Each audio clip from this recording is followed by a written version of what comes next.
Welcome to Sweet Life Beat Life. We hope this video helps. In this video, I will explain how to make custard thick after cooking.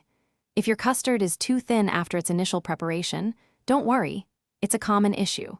This usually happens when the custard hasn't reached the correct temperature or cooked for sufficient time to allow the starches or eggs to fully set.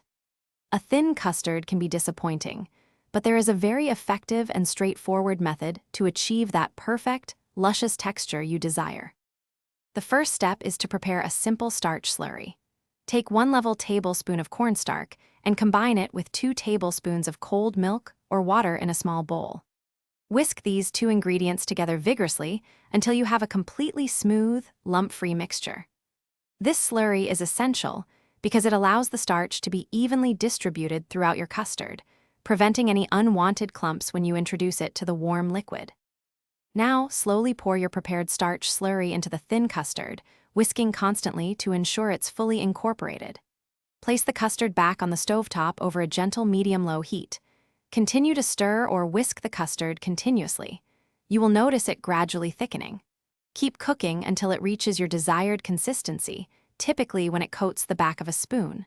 Remember, do not let it come to a rolling boil, as this can lead to a lumpy texture.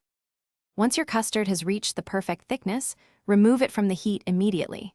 Transfer it to a clean bowl to halt the cooking process. To prevent an undesirable skin from forming on top, press a piece of plastic wrap directly onto the surface of the warm custard. Finally, place the covered custard into the refrigerator and allow it to chill for a minimum of 2 to 3 hours. This cooling period is crucial for the custard to fully set and achieve its optimal, smooth, and creamy texture. Thanks for watching. Consider subscribing if we helped you.